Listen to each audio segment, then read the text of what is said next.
আসসালামু আলাইকুম।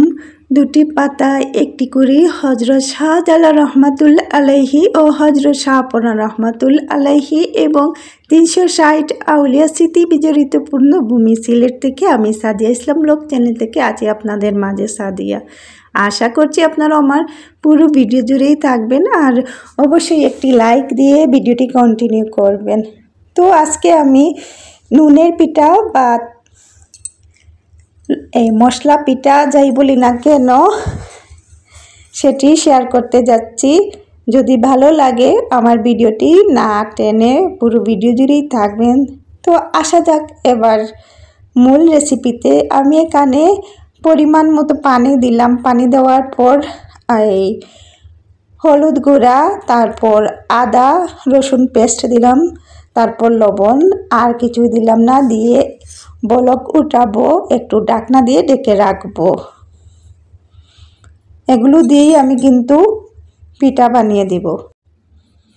একটু নাড়াচাড়া করে দিলাম আলতোভাবে। এবার ঢাকনা দিয়ে ঢেকে রাখলাম।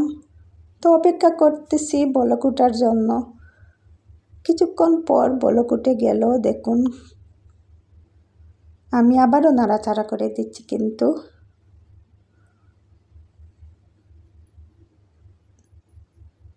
এই ধরনের পিঠা খেতে কিন্তু সবারই ভালো লাগে। মাঝে মধ্যে একটু মশলা বা জাল জাল পিঠা।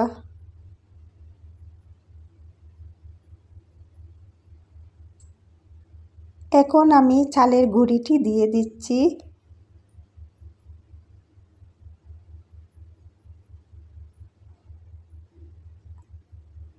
দিয়ে খুব ভালো করে আমি নাড়াচাড়া করে দিব। তো দেখুন আমার যেটুকু পানি অথবা মশলা দিয়েছেন ঠিক ততটুকু আমি চালের গুঁড়িটা দিলাম। অল্প অল্প করে দিলাম।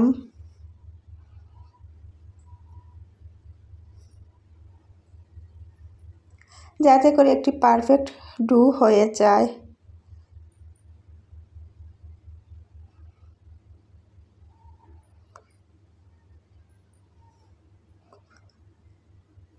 তো নাড়াচাড়া করে দিচ্ছি। চুলাটা আমি অফ করে দিয়ে আবারও ঢাকনা দিয়ে ঢেকে রাখবো।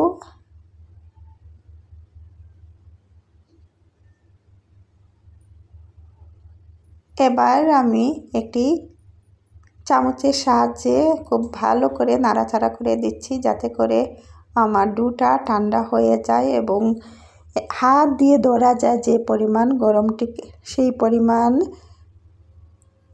আমি মতে নিচ্ছি খুব ভালো করে। এই পিঠাটা কিন্তু খুব ভালো করে মতে নিতে হবে, কেননা যখন আমি বেলে নিব তখন ফেটে গেলে পিঠাটি কিন্তু ভালো আসবে না, দেখতে সুন্দর হবে না।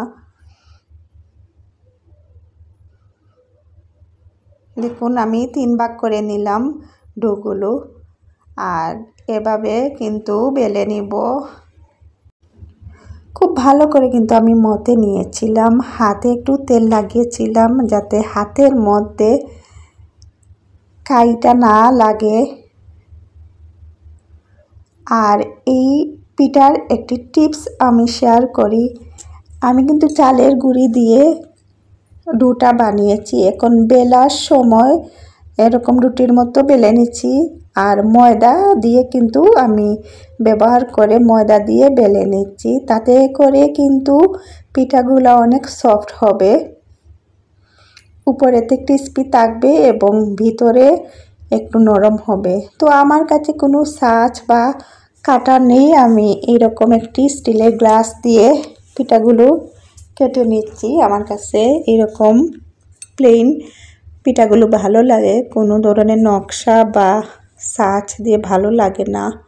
দেখুন আমি কিন্তু সব পিঠাগুলো করে নিয়েছি অফ ক্যামেরায়।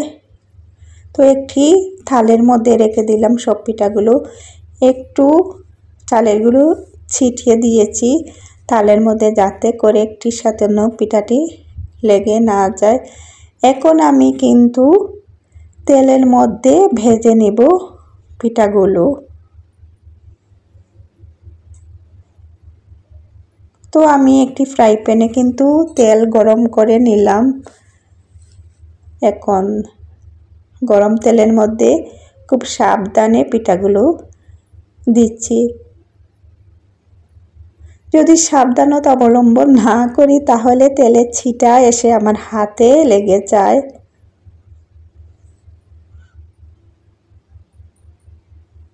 এখন ফ্রাই প্যানে যতগুলো জায়গা হয় ঠিক ততগুলো দিয়ে দিলাম পিঠাগুলো। এভাবে উল্টে পাল্টে আমি ভেজে নিব।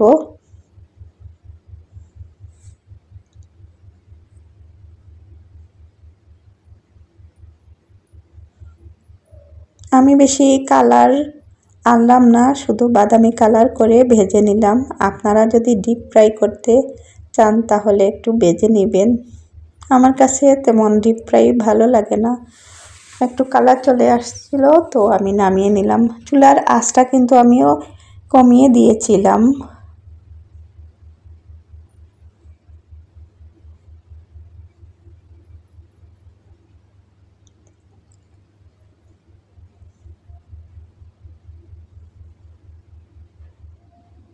তো দেখুন আমার পিঠাগুলো হয়ে গিয়েছে, নামিয়ে নিচ্ছি।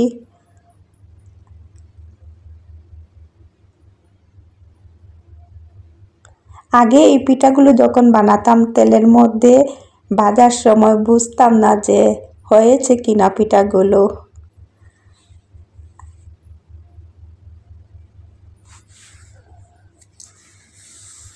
তো আমি আরেক ধাপে পিঠাগুলো দিয়ে দিচ্ছি। এভাবে সব পিঠাগুলো ভেজে নিব। আমি কিন্তু ফ্রোজেন করে রাখবো না, এভাবেই ভেজে নিলাম পিঠাগুলো। তো এক পর্যায়ে আমার সব পিঠাগুলো ভাজা হয়ে যাবে।